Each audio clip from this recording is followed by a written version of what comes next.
Bonjour, je suis Aurore alias Orokiwi sur Instagram et Ravelry et ici on parle essentiellement de tricot.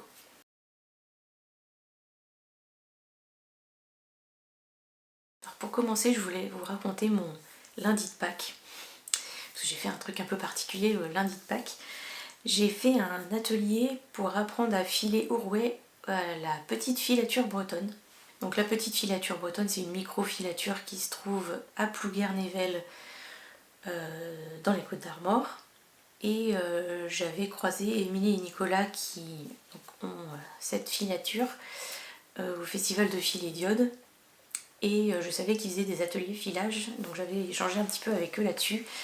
Parce que moi j'ai un rouet depuis des années dont je ne savais pas me servir. Et je leur avais demandé si je pouvais venir avec mon rouet, si je faisais un atelier, etc. Ils m'avaient dit oui. Que c'était même mieux encore de venir avec son rouet quand on en a un pour apprendre à le maîtriser et puis qu'ils puissent voir eux s'il y a un problème, d'où il y a un problème. Donc voilà, donc j'avais réservé l'atelier filage du lundi de Pâques. Donc je vais vous raconter la petite journée. Donc on y est allé avec mon mari qui a fait aussi l'atelier filage. Donc on avait rendez-vous là-bas pour 10h. Donc ils nous ont accueillis avec une boisson chaude, donc thé, café et à manger pour ceux qui voulaient. Et après on a été direct à l'atelier pour commencer à apprendre à filer. Donc l'atelier se passe vraiment en tout petit comité puisqu'on était 5 personnes à apprendre à filer, donc mon mari et moi, 2 autres personnes qui étaient venues de l'extérieur et une stagiaire et qui du coup en profitait pour apprendre à filer également. Donc au total 5 personnes. Donc c'est vraiment un tout petit comité et donc c'est super puisque Émilie est là pour nous montrer dès qu'on a un souci, voir ce qui pose problème. C'est vraiment un bon nombre en tout petit groupe, quoi. Donc elle a commencé par nous montrer comment faire pour filer, en fait, le geste, comment se positionner, etc. Et puis après, chacun a pris un rouet, donc moi j'avais le mien. Et après, sinon, elle a plusieurs rouets à disposition pour tester. Et donc chacun des autres a pris un rouet à disposition et on a tous commencé à filer.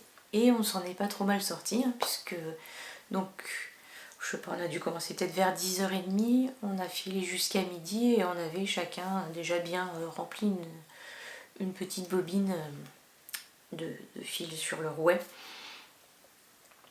Pas plein hein, évidemment, mais on avait quand même de quoi faire du coup un petit écheveau par la suite. Donc entre 12h et 13h, ils nous ont fait déjeuner. En fait, ils nous avaient préparé à manger et tout, donc rien à penser. En fait, on y va et on se laisse porter, donc c'est super. Et après le déjeuner, on a fait la visite de la filature. J'ai mes petites notes pour la visite de la filature, parce qu'il y a des noms de machines et tout, que j'utilise pas au quotidien, dont je me souviens pas forcément comme ça. Donc pour la visite de la filature, on a commencé par aller voir les animaux. Donc ils ont des chèvres mohair. Alors on voit la chèvre, genre la toute petite chèvre et tout, en fait elles sont assez grandes leurs chèvres. Je sais pas si c'est l'espèce qui fait ça ou si c'est leurs chèvres à eux en particulier qui sont très grandes, mais elles sont quand même assez grandes. Et curieuses, elles viennent voir, elles viennent se faire gratouiller, donc c'est super mignon. Et ils ont aussi quelques moutons, mais qui sont restés un peu en retrait parce qu'ils avaient leur chien qui était là et apparemment elles aiment pas trop quand le chien est là. Surtout qu'il aboyait pour qu'on lui envoie son caillou. Parce que les autres chiens ont un bâton, mais lui il voulait qu'on lui lance un caillou pour qu'il nous le ramène. Pourquoi pas.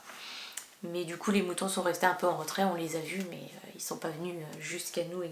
Et après on a vu toutes les étapes à partir de la toison jusqu'au fil, au fil retordu.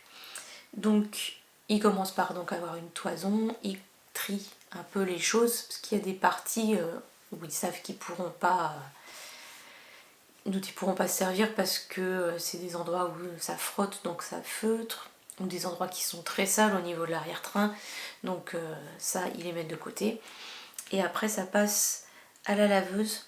Donc la laveuse elle est dans une pièce à part. Ça leur permet de mieux contrôler l'humidité du coup dans la pièce où ils filent, etc. Et tout le reste quoi. mais du coup le lavage se fait dans une pièce à côté, dans la petite filature. Et ils ont aussi une espèce de grosse machine qui tourne, une espèce de tambour, juste qu'ils font tourner, et qui permet d'enlever les poussières, les petites branches qui se détachent naturellement, etc. Voilà. Donc ça fait déjà une bonne étape de fait, une fois que la laine est à peu près propre, parce qu'il reste souvent des petits branchages. Et donc là, ça passe ensuite à l'écharpilleuse. L'écharpilleuse, en fait, la laine, même une fois lavée et tout, elle est quand même un peu compactée, un peu ensemble et tout. L'écharpilleuse, ça va aérer tout ça et séparer en fait les brins de laine qui sont emmêlés. Et donc, c'est sur un tapis et ça passe dans des espèces de grandes dents qui vont du coup démêler, etc. Et ça envoie tout ça dans une pièce qui est fermée. La pièce elle est fermée parce que l'écharpilleuse en soi c'est une machine qui est dangereuse puisqu'il y a des dents du coup où la laine passe et que si vous mettiez la main dedans, ça irait pas du tout. Donc ils ont une porte qui est fermée et qui se bloque toute seule à partir du moment où la machine elle est en marche. Donc voilà. Donc ça envoie la laine un peu partout dans la pièce. Et une fois que la machine est arrivée, ils peuvent rentrer dans la pièce et récupérer la laine. Ensuite ça passe dans la cardeuse. Donc la cardeuse, peut-être que je me trompe hein, sur certains trucs, il faudrait que vous alliez faire une visite de filature pour poser les questions que vous avez, parce que c'est pas mon métier hein, en soi. Mais donc pour moi la cardeuse, ça permet de mettre bien toutes les fibres dans le même sens, ce qui permettra ensuite de les filer plus facilement. Donc c'est une grosse machine, tambour qui est comme ça et qui tourne et qui permet de peigner en quelque sorte la laine. Ensuite, il y a une étireuse, ce qui permet de faire une fibre semi-peignée. En tout cas, c'est ce que j'avais noté. Et ensuite, après, soit on peut du coup filer la laine à partir de ça, soit on passe au filage avec les machines. Donc il y a les machines, la fileuse.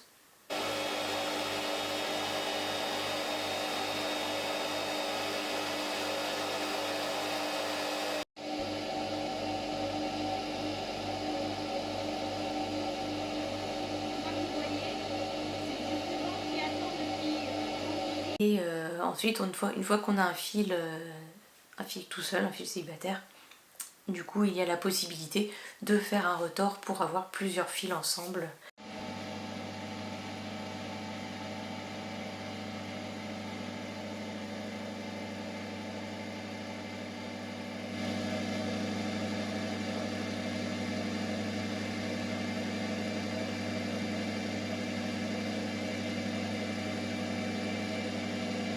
Et ils ont une autre machine qui est hyper intéressante, c'est une toute petite machine. Ça s'appelle une épissureuse. Et l'épissureuse, elle permet de faire des joints quand le fil a cassé. Souvent, quand le fil casse dans les filatures, il faut un nœud et ça repart quoi. Et c'est comme ça qu'on se retrouve avec des nœuds dans les plottes et que c'est insupportable. Et ben là, en fait, c'est une machine qui, en quelque sorte, vient souder les deux brins ensemble. Ça fait une petite surépaisseur, mais il suffit de couper un petit peu au-dessus en dessous et du coup c'est quasi invisible et comparé à un nœud c'est rien du tout, c'est vraiment, on peut se dire tiens il y a une légère imperfection dans la laine mais c'est tout. Et voilà, du coup cette machine là, je pense que toutes les filatures devraient l'avoir et faire ça plutôt que de nous faire des nœuds dans les plottes ou dans les échoues. Ensuite on a pu visiter la forge aussi, alors ça c'était pas prévu mais on a croisé la forgeronne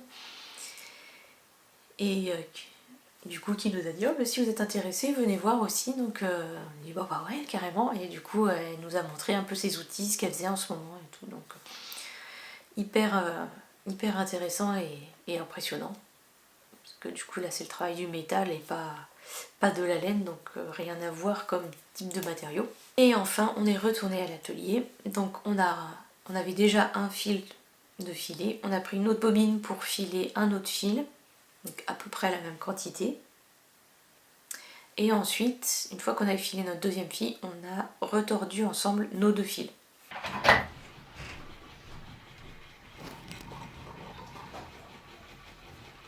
Donc Un fuseau turc, c'est ça.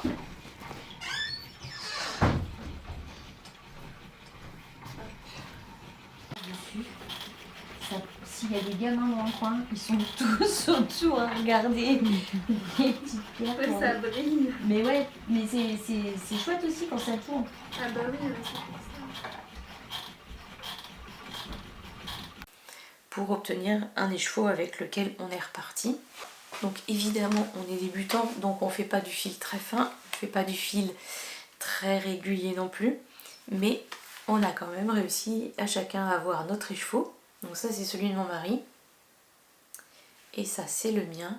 Alors il y a un fil bleu dans le mien parce que j'avais déjà fait des tentatives de filage toute seule chez moi qui n'avaient pas été très concluants, mais du coup j'avais commencé avec un fil bleu, et du coup quand je suis arrivée à retordre, moi je l'ai retordu avec mon autre fil. Bref. Donc voilà, sur les chevaux de mon mari, pour vous donner une idée, il y a 90 grammes, 25 mètres de fil. Et sur le mien, il y a 61 grammes, mais j'ai 57 mètres de fil. Mais j'ai un tiers de poids de moins, mais j'ai presque plus du double même de métrage.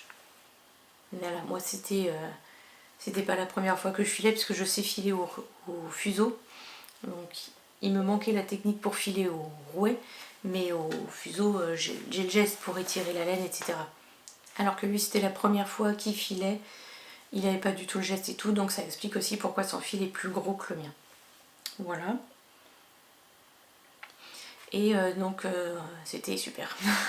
En plus il faisait super beau, c'était un des premiers jours de beau temps là depuis longtemps, puisqu'on a eu un hiver assez pluvieux. Donc il faisait super beau, c'était trop bien. Et puis du coup c'est hyper satisfaisant de débuter quelque chose et de repartir avec son écheveau fini à la fin. Émilie de bons conseils, et elle explique bien. En fait ça a été hyper vite l'explication. Ça a duré que quelques minutes, mais en fait tout le monde avait compris le geste à faire et tout. Nicolas est venu pour nous expliquer si on avait des problèmes avec nos rouets, les pistes qu'on pouvait avoir pour savoir qu'est-ce qui n'allait pas, pourquoi ça grince, etc. Donc ouais, hyper intéressant. Ils sont hyper complémentaires tous les deux. Elle est plus dans la laine, lui il est plus dans le côté mécanique des machines. Du coup ouais, c'est super intéressant. Donc si vous avez envie de faire ce genre d'atelier, je vous conseille vraiment sans hésiter celui de la petite filature bretonne. Quelques flyers que j'avais pris du coup à 2 filets d'iode. Donc il y a la possibilité de visiter la micro-filature. J'en ai 2 du coup. Du coup ça dure ouais, 1 heure, 1 heure et demie. Donc ce que je vous conseillerais c'est peut-être de les contacter pour savoir si c'est bien toujours le cas, si vous voulez y aller. Je vous mettrai leur site internet en dessous. Le tarif est de 7 € pour la visite, gratuit pour les moins de 12 ans, et c'est à Plouguer-Nével. C'est en gros un petit peu à l'est de Carhaix. Voilà. Mais regardez sur une carte, en gros, si vous voulez y aller. Voilà, et du coup ils font aussi des ateliers filage. Et du coup si vous avez des toisons de vos moutons et que vous voulez les faire mettre en fibre à filer ou en laine, c'est aussi possible puisque c'est ça leur métier principal. Donc j'ai un autre flyer, je vais vous lire ce qu'il y a écrit parce que sinon ça va être chiant pour vous. Une activité artisanale, donc grâce à un ensemble de 12 machines professionnelles, ils maîtrisent les différentes étapes de valorisation de vos fibres animales du lavage jusqu'au filage, transformation des laines à partir de 1 kg, prestation de services pour éleveurs et particuliers, donc je sais qu'ils font aussi des formations pour les éleveurs, des formations professionnelles, pas que des ateliers filage comme moi j'ai fait. Traçabilité des matières garantie, une grande diversité de matières premières. Nous pouvons transformer toute fibre issue d'animaux laineux, moutons, alpagas, chèvres mohair, lapins angora. Vos laines peuvent être travaillées seules ou en mélange. Des produits finis sur mesure. En fonction de la qualité de vos matières premières et de vos attentes, nous sommes capables de produire différents types de produits finis. Fil standard, fil dentelle de 1 à 4 brins, nappe ou ruban de laine cardée, plaque de feutre.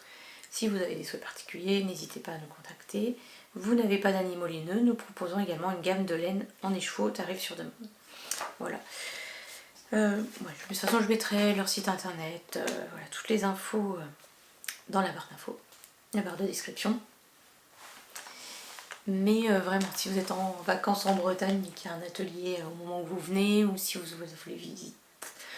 voulez visiter, franchement, c'est quelque chose que je conseille. C'était vraiment très chouette et vraiment. Donc, vous en doutez, je suis pas repartie sans rien. Donc, je suis repartie avec du mohair de leur chèvre cerise. Voilà, j'ai pris 2 petits écheveaux. Comme vous le voyez, ils sont pas exactement de la même couleur, donc je vais faire 2 choses différentes avec. Et comme vous voyez, leur mohair est beaucoup moins poilu, etc. que ce qu'on peut trouver dans le commerce. En fait, on peut filer du coup le mohair en mode moins... Je fais bien hein, le fil mohair. Bref. Donc c'est du mohair de cerise. Là, il y a 50 grammes, 145 mètres. Et celui-là, il y a 48 grammes, 154 mètres. Toujours 100% mohair de cerise. Et donc avec un des deux, je vais me faire un col avec du jacquard. Je pense celui-là. Et un autre va finir en mitaine avec du jacquard aussi. Voilà.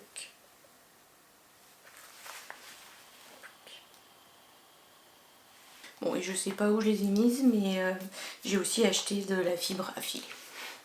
Une marron et une écrue. Donc je sais pas encore si je vais faire un fil écru, un fil marron, ou si je vais retordre peut-être les deux ensemble. On verra, je n'ai pas encore décidé de ce que j'allais faire. Ensuite, on va passer sur un truc un peu plus classique. Du coup, les objets terminés, puisque j'ai fini quelques petits trucs depuis la dernière fois.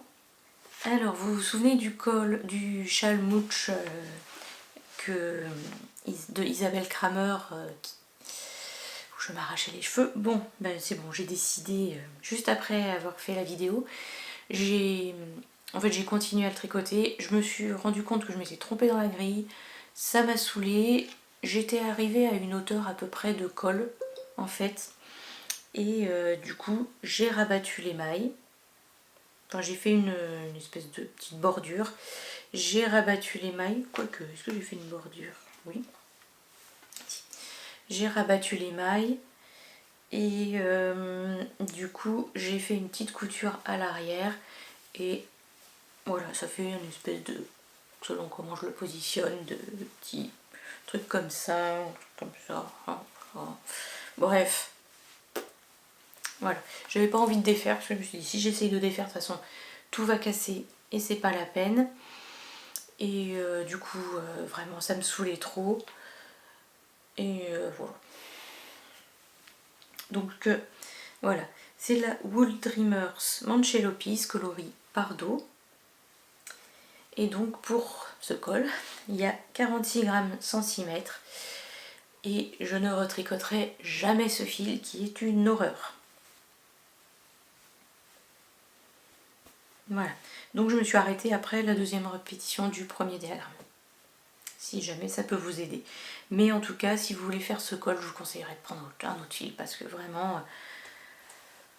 Alors c'est pas désagréable, hein, je pense qu'à porter ça doit être nickel. Pas piquant ni rien, mais à tricoter c'est l'horreur. Hein. Vraiment ça se casse comme rien. C'est... Même j'avais peur qu'il casse en faisant des augmentations. Vous savez, quand vous relevez le brin entre les deux mailles et que vous prenez par le brin qui est le moins facile à prendre, je me disais mais si je force un peu trop en fait le truc va casser. C'est un peu pénible quoi. Ensuite,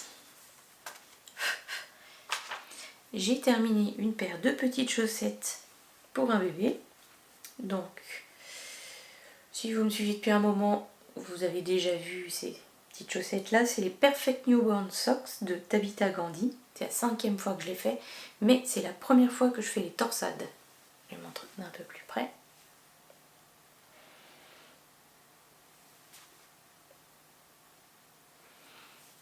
Et du coup, et donc il y a la torsade sur le dessus du pied aussi.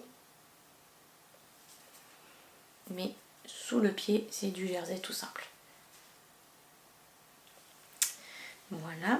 Je les ai tricotés en extra fine fingering acheté de Tricot et Stitch, coloris Christmas Sweater.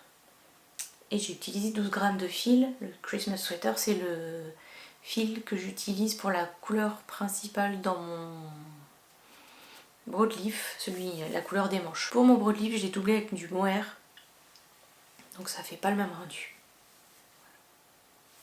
Et j'ai terminé un gnome. Donc il y avait un gnome mystère encore de Sarah Shira.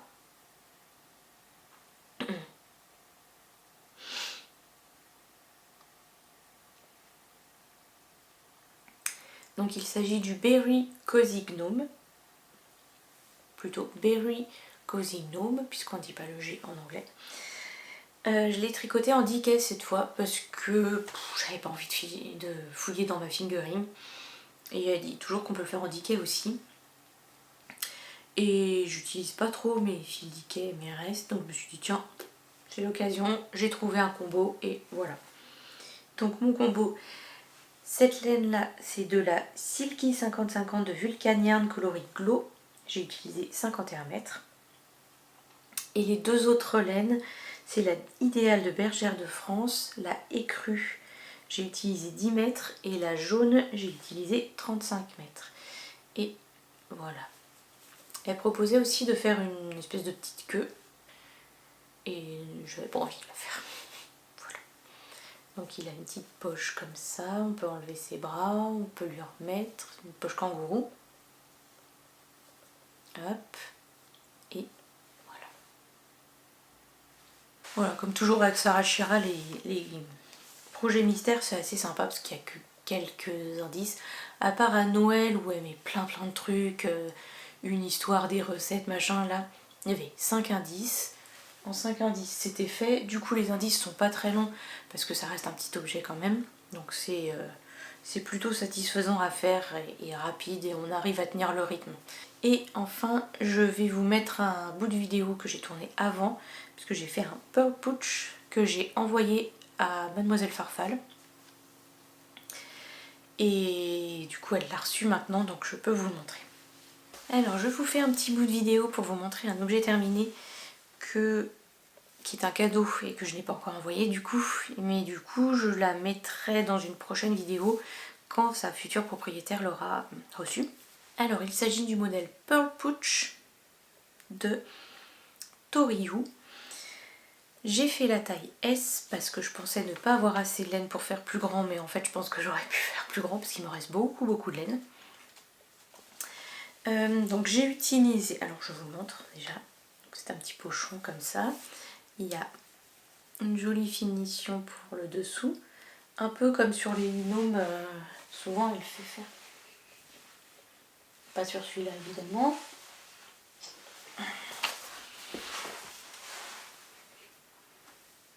Et pas sur celui-là non plus, voilà. Donc parfois sur les gnomes, Sarah Shira fait faire ce genre de finition pour faire le dessous du gnome et donc là c'était le même. On voit pas bien. Hein. Tuc. Comme ça. Et du coup, j'ai utilisé de la Life in the Long Grass Single coloris Damask pour cette couleur claire là, qui sert du coup à cacher les petits liens qui sont faits dans la même couleur et qui permettent de resserrer le petit pochon. Voilà. Ensuite, j'ai utilisé de la Flora de Drops, ici, que j'avais teint avec de la cochenille. J'avais fait un test de teinture solaire, donc j'avais tout mis dans un bocal. J'avais mis ça dans mon jardin au soleil pendant quelques temps. Et voilà, ça avait teint ça. Problème, ça dégorge. Hein. À chaque fois que j'ai des trucs de teinture solaire, ça dégorge en fait. Enfin, ça dégorge. Ça dégorge pas au lavage, c'est nickel. Par contre, au tricot, j'en avais plein les mains. Quoi. Au frottement, quoi, ça, par contre, ça part. Donc, pourtant, j'avais mis tout ce qu'il fallait dedans, ce qui est censé fixer la laine, tout ça. En plus, je crois que j'avais mordancé la laine avant, histoire que ça prenne mieux, mais non. Je crois que la teinture La teinture solaire, je ne retesterai pas. Et du coup, la florale, je l'ai doublée avec de la Ito Sensei coloris 308 Azalea pour le corps du pochon. Et j'aime bien la couleur que ça donne. Plus que la couleur cochenille toute seule. Donc voilà, ça fait un petit pochon. J'ai rallongé la longueur parce que mon but c'était de mettre une petite pelote de 50 grammes dedans. Et que en fait ça allait arrêter là le pochon, je crois que c'était beaucoup trop petit. Donc je l'ai continué jusqu'à ce que ce soit une bonne longueur pour pouvoir mettre tranquillement une pelote de 50 grammes dedans. Voilà. Ensuite mes objets en cours. Donc j'ai avancé un petit peu ma Coziest Memory.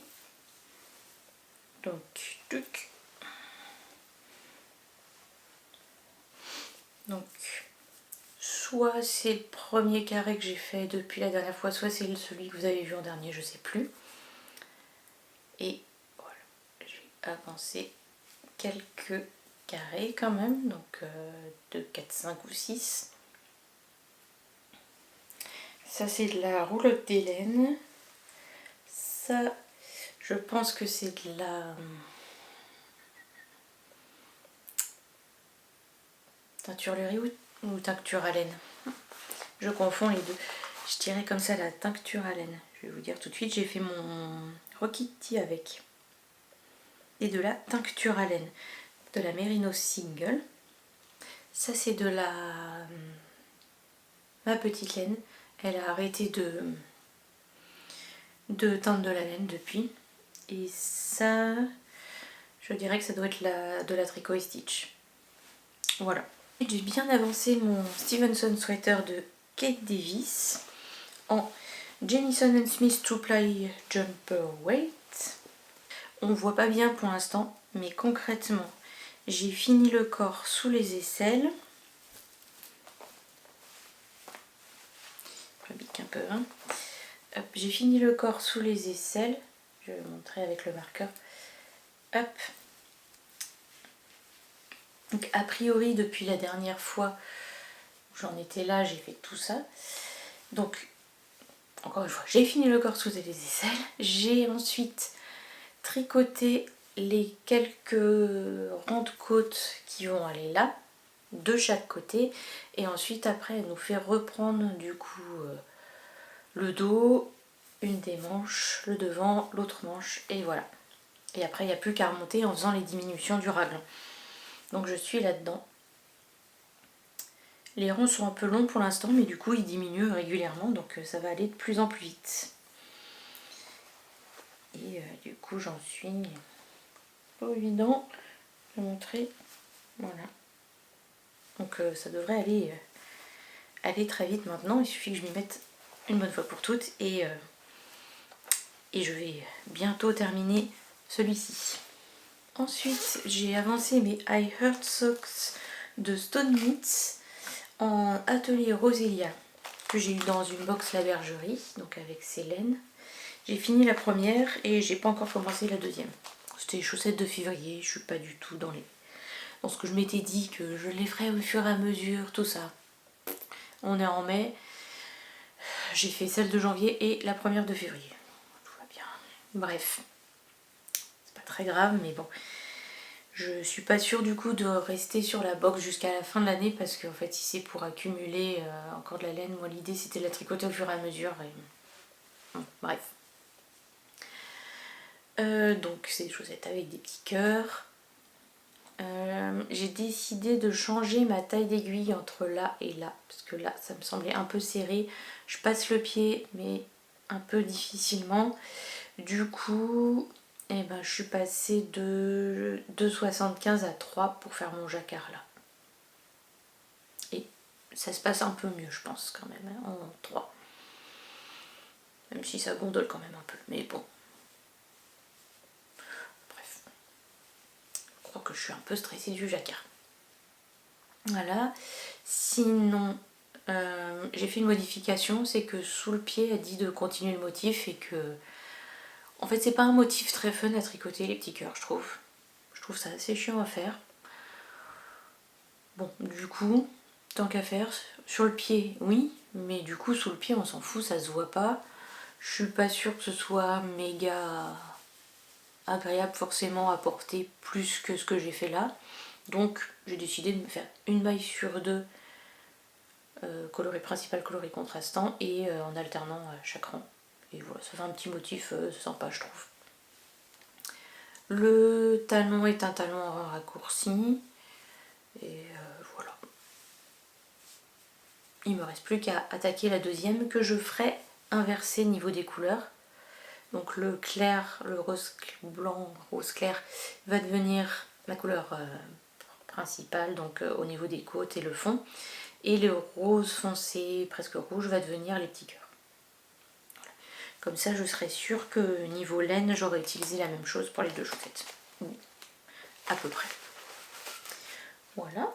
J'ai le Traveler de Andrea Mori que j'avais commencé en me disant que je le tricoterais dans le cadre du CAL DRK March to May qu'elle fait tous les ans, et en fait non. En fait je crois que j'ai trop tricoté, est-ce que c'est possible? Je pense que je me suis pas dégoûtée, mais j'ai tricoté beaucoup pour finir mon pull pour le CAL olympique, et j'ai une petite baisse de motivation tricot juste derrière. Donc en fait me remettre dans un gros pull tout de suite c'était pas une bonne idée. Donc j'ai tout juste commencé, j'ai fait les côtes et j'ai tout juste commencé le motif.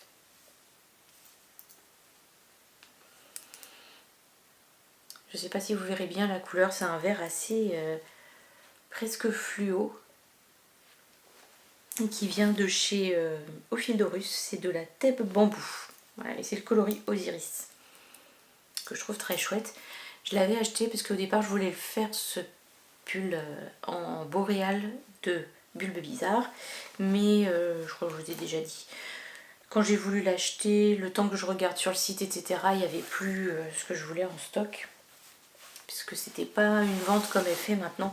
Maintenant elle laisse une fenêtre d'une semaine et c'est des précommandes, et du coup on peut commander ce qu'on veut en fait, on a le temps de réfléchir etc. Là c'était des trucs qu'elle avait en stock, donc il n'y avait pas tant que ça, et quand je me suis décidée, pas longtemps, hein, quelques minutes après l'ouverture de la vente, mais en fait il n'y avait plus assez de quantité de la boréale que je voulais, donc j'ai cherché une autre laine et je suis tombée sur celle-là de Ophildorus qui me plaisait bien, et donc j'ai pris ça et je suis très contente. Et le dernier objet en cours que je fais, c'est dans le cadre du CAL paillettes de Paillettes et Froufou, Froufou et Paillettes, qui est une mercerie à Lyon. Sauf que je me suis pas inscrite au... Donc je le fais pendant le CAL, mais un peu en sous-marin, donc avec du fil à paillettes. C'est le châle Gardens of Giverny châle de... Faut que je prenne mon anti-sèche, de Alina Apasova. Et je la tricote en Sparkle Sock de Query Fiber. Je crois que c'est une laine qui vient des États-Unis. Je l'ai achetée il y a longtemps.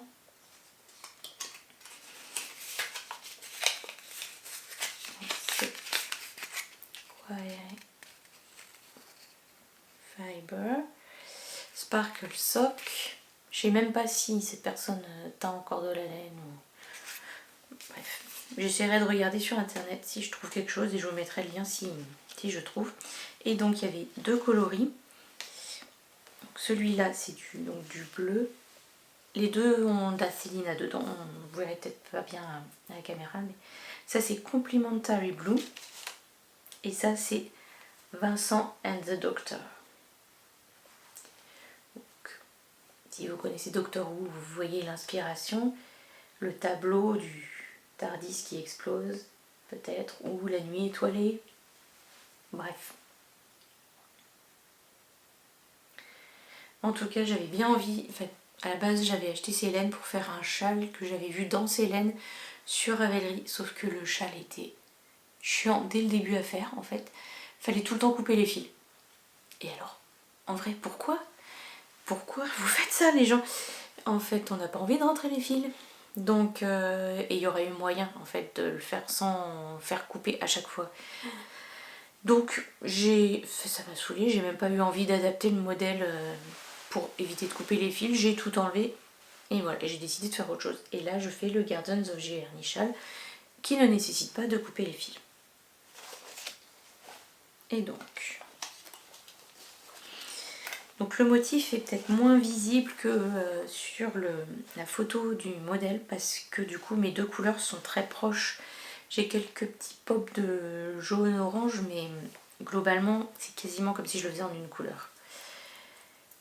Mais peut-être que vous le verrez mieux à la caméra quand même. Hop. Ça c'est l'endroit. Voilà. En fait ça fait des espèces de petits... Si vous le faites dans une couleur un peu florale avec une couleur unila, ça vous fait un peu comme si vous aviez des petites fleurs ou des petits bosquets au milieu de l'herbe. Enfin bon, vous voyez un peu ce que vous voulez. Des nénuphars. Bref. En tout cas, moi je le fais version... C'est les jardins de Giverny version Van Gogh, donc plutôt nuit étoilée. Donc voilà, j'ai les petits pops de couleurs par-ci par-là. Et en fait, j'ai un rang avec plein de rangs raccourcis où je crée ces petits trucs là. Et après, c'est des rangs en aller-retour, sinon classique quoi. Et donc, hop, mes petits rangs raccourcis pour créer ça. Je continue mon rang, je crée le suivant, etc. Bref. Donc voilà, à part le rang avec les rangs raccourcis qui est très long parce que du coup il y en a, au début il n'y en a pas tant que ça, mais là à chaque fois j'en rajoute. Donc sur mon dernier rang de rangs raccourcis, là j'ai eu 1, 2, 3, 4, 5, 6, 7, 8, 9. J'ai 9 groupes où je fais mes rangs raccourcis, ou après je repars en avant et je refais mes rangs raccourcis, j'en pars en avant. Donc c'est un peu long à faire. Mais bon, il n'y a que ce rang là. Après on a 1, 2, 4, 6, 7 rangs où c'est calme. Donc un rang tous les 7 rangs qui demande un peu de concentration, c'est pas non plus trop embêtant. Voilà. Donc il avance pas si mal puisque je ne l'ai pas commencé il y a très longtemps. Donc voilà. Mes objectifs prochainement, ce serait de finir le Stevenson Sweater. J'aimerais bien parce que je pense que je suis pas si loin que ça de la fin. Les rangs sont un peu longs mais vu qu'ils y vont en diminuant et puis que je vais de façon vite atteindre l'endroit où il faut que je fasse les côtes, ça pourrait être pas mal. Les chaussettes I Heart Socks, puisqu'il m'en reste qu'une à faire. Si je m'y mets aussi un bon coup, ça devrait le faire. Et avancer le Gardens of Giverny châle du coup. Voilà, et le Traveler, le Traveler de toute façon je pense qu'il va être trop chaud là, on va arriver, on est en mai. Même là je porte plus spécialement de tricot parce que c'est trop chaud, il fait pas si froid. Donc là je pense qu'il va attendre de toute façon l'automne, donc il avancera doucement mais pas en projet principal. Pour finir, quelques petits achats. Donc là je suis en train de tricoter les chaussettes de février, la box de février de la bergerie. Je vous avais montré celles de mars du coup, qui sont des chaussettes avec des vannes. Home is where you park it, si je me souviens bien, avec des vannes en haut sur la tige. Et là j'ai reçu donc des laines de au fil de russe.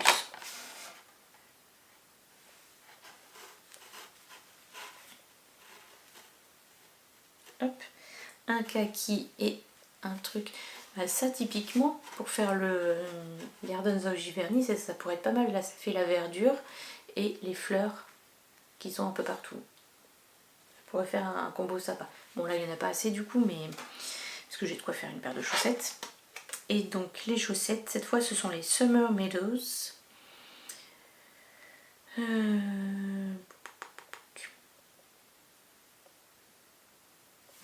Voilà, les Summer Meadows au fil de russe. On a eu aussi des petits Progress Keeper.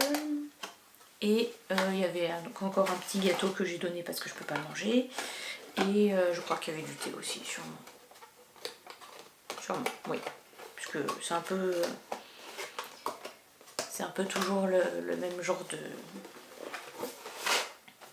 goodies en plus. Donc du thé, un petit gâteau que je donne à quelqu'un et du coup un petit truc pour le tricot. Donc voilà. Ensuite, j'ai reçu ma commande de chez Bulbe Bizarre. J'avais commandé de quoi faire le pull calamondin d'Audrey Borrego dans les mêmes coloris que celui fait en cours, je crois, par Pauline de Bulbe Bizarre. Donc elle l'a fait avec, pour la couleur principale, en mer sombre. Donc, qui est ce que je pensais plus foncé. En fait, ça dépend des écheveaux. Et puis peut-être que du coup, en fait, quand je vais ouvrir les chevaux, je vais avoir des parties plus foncées à l'intérieur. Mais du coup, l'idée c'est que le fond, ce sera ça. Et la partie jacquard en atoalane. Et donc c'est un pull avec du jacquard. Des motifs abstraits. Voilà. Mais son pull me plaisait trop. Et du coup, quand elle a remis en vente ces écheveaux-là, je crois que les deux sont dans la collection de la Reine des Neiges, bah je les ai pris. Sachant que pour la petite histoire, je n'ai jamais vu la Reine des Neiges. Mais là, c'est vraiment les couleurs qui me plaisaient. Donc, voilà. Et enfin, pour finir, j'ai reçu la box de mars-avril, du coup, de Arco Iris, qui était sur le thème de le retour vers du film Retour vers le futur. Je vous montre les chevaux. Si jamais vous ne l'avez pas ouvert, que vous ne voulez pas le voir, fermez les yeux juste. Fermez les yeux juste quelques secondes, je vous dis quand c'est bon. Enfin, fermez les yeux. Voilà les chevaux.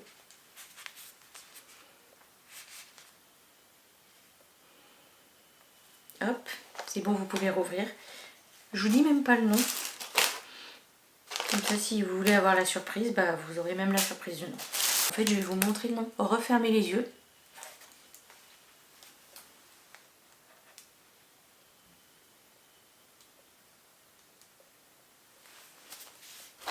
C'est bon, vous pouvez rouvrir. Donc voilà, c'est tout pour cette vidéo. Merci d'avoir regardé la vidéo. N'oubliez pas de mettre un pouce en l'air, de vous abonner si ce n'est pas déjà fait. Et je vous dis à bientôt. Salut!